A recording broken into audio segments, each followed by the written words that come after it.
मध्य प्रदेश का इंदौर, जिसको हम धर्मनगरी कहते हैं, वहां पे साहिल और अल्ताफ नाम के दो लड़के पकड़े गए हैं।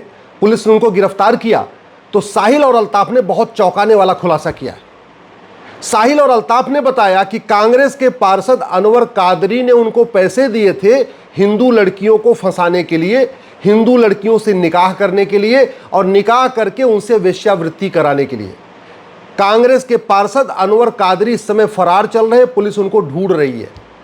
लेकिन सवाल यह है कि भारत में लफ्ज़ जिहाद के लिए इस तरीके से अनवर कादरी जैसा व्यक्ति क्यों फंडिंग करता है? उसके मन में कानून का खौफ क्यों नहीं है? आखिर चीन का अनवर कादरी ऐसी फंडिंग क्यों नहीं करता? सिंगापुर का अनवर कादरी ऐसी लफ्ज़ जिहाद के लिए फंडिंग क्यों नहीं करता? चीन और सिंगापुर के साहिल और अल्ताफ फर्जी नाम से अकाउंट बना के वहां की बेटियों को क्यों नहीं ट्रैप करते और भारत में क्यों ट्रैप कर रहे? मैं बार बार कह रहा हूं, लफ्ज़ जिहाद हमारे लिए बहुत बड़ा खतरा है। साल में 5 लाख बहन बेटियां गायब हो रही हैं और 5 लाख में से 3.5 लाख लफ्ज़ जिहाद का शिकार हो रही है। रिपोर्टिंग बहुत कम है, एफआईआर बहुत कम है, क्योंकि वो बेटी भी परेशान हो जाती है बार बार पुलिस की पूछताछ से, मुकदमों में तारीख के कारण। और माता पिता भी सोचते हैं चलो लफ्ज़ जिहाद में भले फंस गई है, लेकिन अगर हम मुकदमा कराएंगे इससे शादी विवाह कोई नहीं करेगा, समाज इसको स्वीकार नहीं करेगा। इसलिए माता पिता भी खून का घूंट पीते रहते हैं, वो बेटी भी खून का घूंट पीती रहती है और लफ्ज़ जिहाद जारी है। 1000 बेटियां पर डे लफ्ज़ जिहाद का शिकार हो रही हैं और बहुत बड़ी मात्रा में फंडिंग आ रही है। और तू मैं करने से लफ्ज़ जिहाद नहीं रुकेगा, मीडिया में डिबेट करने से लफ्ज़ जिहाद नहीं रुकेगा, आरोप प्रत्यारोप नूरा कुश्ती करने से लफ्ज़ जिहाद नहीं रुकेगा। लफ्ज़ जिहाद रुकेगा ये घटिया 15 कानूनों को खत्म करने से। ये जो 15 घटिया कानून है इसको जब बदल देंगे, मैं गारंटी के साथ कहता हूं 6 महीने के अंदर लफ्ज़ जिहाद खत्म हो जाएगा। भारत में किसी की जरूरत नहीं पड़ेगी कि किसी हिंदू बेटी को दोबारा फंसाने की कोशिश करेगा। ये साहिल और अल्ताफ ने फर्जी अकाउंट बनाया फेसबुक पे और इंस्टाग्राम पे। ऐसे लाखों की संख्या में साहिल और अल्ताफ हैं जो फर्जी अकाउंट बना के बैठे हुए हैं। हम कानून बना के फर्जी अकाउंट को सीरियस क्राइम क्यों नहीं डिक्लेयर कर रहे? भारतीय न्याय संहिता में एक हम चैप्टर क्यों नहीं डाल दे रहे हैं और ये उसमें गंभीर अपराध घोषित कर दें कि जो फर्जी फेसबुक अकाउंट बनाएगा, फर्जी व्हाट्सएप अकाउंट बनाएगा, फर्जी जो है अपना इंस्टाग्राम पे अकाउंट बनाएगा, या कोई भी सोशल मीडिया में जो फर्जी अकाउंट बनाएगा उसको 10 से 20 साल सजा होगी। ऐसा कानून हम क्यों नहीं बना रहे? फर्जी ये जो साहिल और अल्ताफ है, इन्होंने फर्जी डॉक्यूमेंट भी बनवाया हिंदू के नाम से। तो हम फर्जी डॉक्यूमेंट बनाने को गंभीर अपराध क्यों नहीं घोषित कर रहे? हम भारतीय न्याय संहिता में एक नया chapter offence relating to cheating, fraud, forgery क्यों नहीं इसमें डाल देते? Offence relating to cyber fraud एक नया चैप्टर क्यों नहीं डाल देते? हम क्यों इसमें एक फर्जी आधार, फर्जी राशन कार्ड, फर्जी ड्राइविंग लाइसेंस, फर्जी वोटर आईडी, फर्जी बर्थ सर्टिफिकेट को गंभीर अपराध घोषित कर देते और फर्जी डॉक्यूमेंट बनाना और फर्जी डॉक्यूमेंट बनवाना दोनों को सीरियस क्राइम डिक्लेयर करके दोनों की ही 100% प्रॉपर्टी जब्त करने, नागरिकता खत्म करने और उनको कम से कम 10 से 20 साल सजा देने के लिए कानून क्यों नहीं बना रहे? लफ्ज़ जिहाद गारंटी के साथ रुक जाएगा। मैं ये गारंटी लेता हूं, 6 महीने के अंदर रुक जाएगा। किसी की जरूरत नहीं पड़ेगी नाम बदलने की, किसी की जरूरत नहीं पड़ेगी फर्जी अकाउंट बनाने की, किसी की जरूरत नहीं बनेगी अपनी फर्जी पहचान दिखाने की, लेकिन कानून बदलना पड़ेगा। तू मैं से बात नहीं बनेगी। अब समय आ चुका है कि सोशल मीडिया को सीधे अकाउंट नंबर से इसको कनेक्ट किया जाए और एक व्यक्ति एक प्लेटफॉर्म पे केवल एक ही अकाउंट बना पाए और अपने असली नाम से ही अकाउंट बने। जिस नाम से उसका मोबाइल नंबर है उसी नाम से ही उसका फेसबुक अकाउंट होना चाहिए, उसी नाम से उसका इंस्टाग्राम अकाउंट होना चाहिए, उसी नाम से उसका ट्विटर अकाउंट होना चाहिए। और एक व्यक्ति को एक ऑपरेटर से एक ही कनेक्शन लेने की सुविधा होनी चाहिए। ऐसा नहीं कि कोई एयरटेल से 10 कनेक्शन ले ले और फिर बाद में जियो से भी 10 कनेक्शन ले ले एक व्यक्ति ना। एक ऑपरेटर से एक व्यक्ति एक कनेक्शन। जिसको 3 कनेक्शन चाहिए एक एयरटेल से ले ले, एक जियो से ले ले, एक कहीं और से ले ले। और वैसे एक प्लेटफॉर्म पे एक अकाउंट, एक व्यक्ति का एक ही अकाउंट होना चाहिए फेसबुक पे, एक ही अकाउंट होना चाहिए ट्विटर पे, एक ही अकाउंट होना चाहिए इंस्टाग्राम पे। ये व्यवस्था करनी पड़ेगी। बेटियां हमारी गायब हो रही हैं, उनके माता पिता खून के आंसू रो रहे, उनके माता पिता रो रहे हैं, किसी को बता नहीं सकते कि मेरी बेटी लफ्ज़ जिहाद का शिकार हो रही है। और ये जो लफ्ज़ जिहाद चल रहा है इसके लिए बड़ी मात्रा में फंडिंग हो रही है। तो इसको अगर रोकना है हमें हेट स्पीच को तुरंत डिफाइन करना चाहिए। इसमें एक चैप्टर डालना चाहिए offence relating to hate speech. Hate speech को डिफाइन करना जरूरी है। अजान की समीक्षा करना जरूरी है कि जो अजान में बातें कही जा रही हैं क्या वो ठीक है। क्या उससे रेडिकलाइजेशन बढ़ रहा है? क्या अजान के कारण पूरे देश में नफरत, पूरी दुनिया में नफरत फैल रही है? क्या जो अजान में बात कही जा रही है इससे हिंदुओं की धार्मिक भावना आहत नहीं हो रही है, जैन की धार्मिक भावना आहत नहीं हो रही है, बौद्ध की धार्मिक भावना आहत नहीं हो रही है? इसकी समीक्षा करना जरूरी है। अगर हम भारत को बचाना चाहते हैं, हमें एक राष्ट्रीय एकता अखंडता आयोग बनाना पड़ेगा, एक राष्ट्रीय समता समरसता आयोग बनाना पड़ेगा। जितनी भी रिलीजियस किताबें हैं, जितनी भी मजहबी किताबें हैं, इनकी समीक्षा करना पड़ेगा। ये पता करना पड़ेगा कि कोई भी मजहबी किताब, कोई भी रिलीजियस किताब जो हेट स्पीच फैलाती हो, जो नफरत फैलाती हो, जो कन्वर्जन को प्रमोट करती हो, उसको बैन करना पड़ेगा। तब भारत बचेगा। तू मैं करने से, आरोप प्रत्यारोप करने से, नूरा कुश्ती बतौलेबाजी करने से भारत नहीं बचेगा।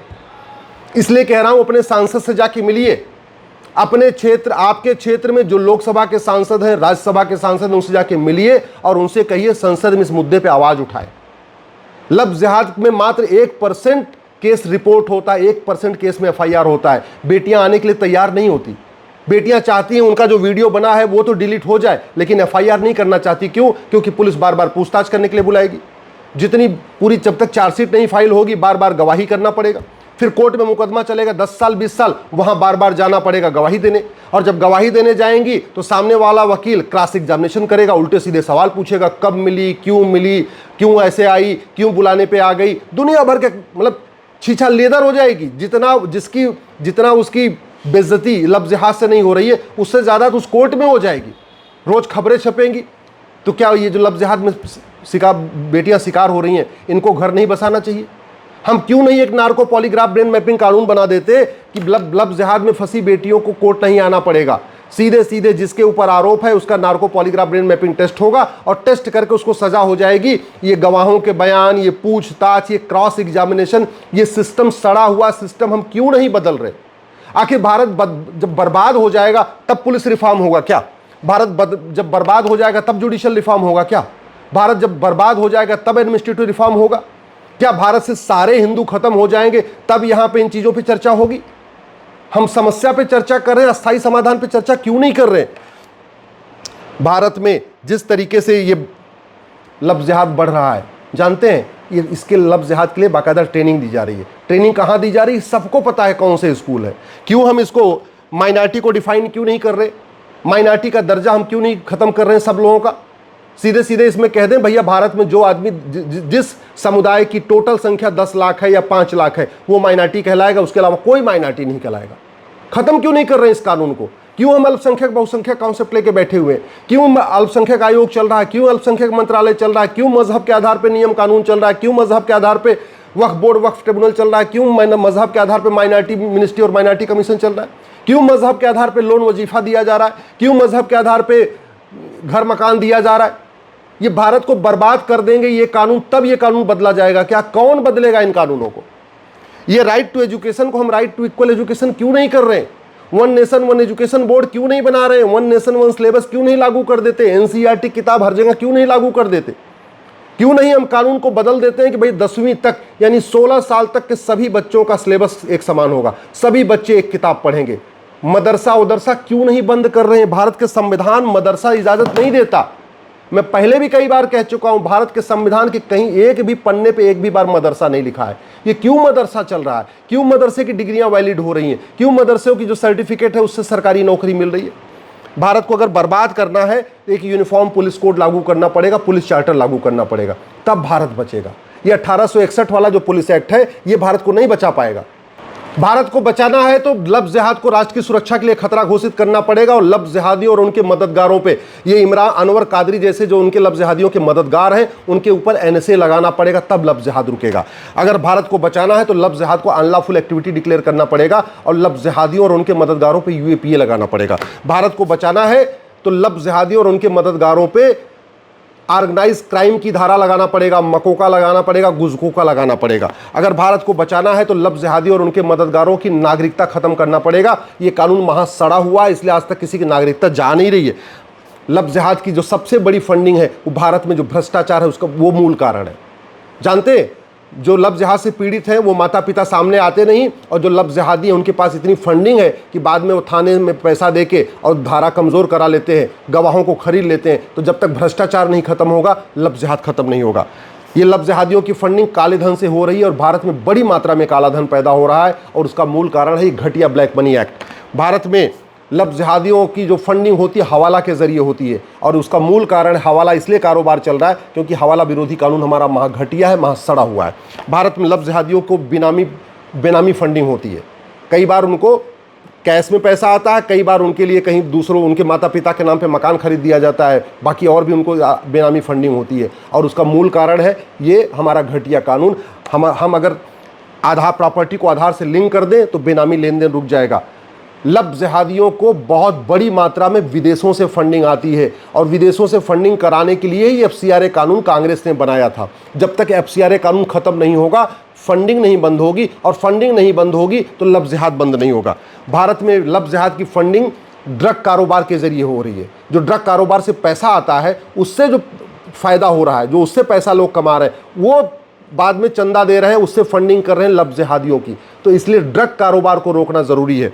लब जिहादियों की फंडिंग जो वक्फ प्रॉपर्टी से पैसा कमा रहे हैं ना, वहाँ से भी फंडिंग आ रही है। लब जिहादियों की जो फंडिंग होती है वो कैश में होती है। तो जब तक हम कैश नहीं रोकेंगे तब तक लब जिहाद नहीं रुकेगा। जब तक 100 रुपए से बड़ी नोट बंद नहीं करेंगे, 5000 रुपए से महंगे सामान का कैश लेन देन बंद नहीं करेंगे, प्रॉपर्टी को आधार से लिंक नहीं करेंगे और आय से अधिक संपत्ति 100% जब्त करने, नागरिकता खत्म करने, आजीवन कारावास फांसी देने के लिए कानून नहीं बनाएंगे, जब तक झूठी गवाही को गंभीर अपराध घोषित नहीं करेंगे, लब जिहादियों का narco polygraph brain mapping test करके उनको आजीवन कारावास फांसी देने के लिए कानून नहीं बनाएंगे, तब तक लब जिहाद नहीं रुकेगा। और लब जिहाद नहीं रुका तो याद रखना, जैसे अफगानिस्तान से ख़त्म हो गए, पाकिस्तान से ख़त्म हो गए, बांग्लादेश से ख़त्म हो गए, कश्मीर से ख़त्म हो गए, भारत के 9 राज्यों से ख़त्म हो गए, 200 जिलों से ख़त्म हो गए, 1500 तहसीलों से ख़त्म हो गए, ऐसे पूरे देश में ख़त्म हो जाएंगे। और जिन नेताओं के आप भरोसे बैठे हुए हैं, ये 25 साल के बाद आपकी बेटियों को बचाने नहीं आएंगे। अपनी बेटियों की चिंता है, अपने परिवार की चिंता है, तो दल गुलामी छोड़िए। अपने क्षेत्र में, आपके क्षेत्र में जो लोकसभा के सांसद हैं, जो राज्यसभा के सांसद हैं, उनसे जाके मिलिए और उनको कहिए कि संसद में आवाज़ उठाएं। संसद का सत्र शुरू होने वाला है। लब जिहाद रुक सकता है, गारंटी के साथ रुक सकता है। कानून का ड्राफ्ट मैं बना के देने के लिए तैयार हूं, लेकिन उनसे कहिए कि संसद में उठाएं।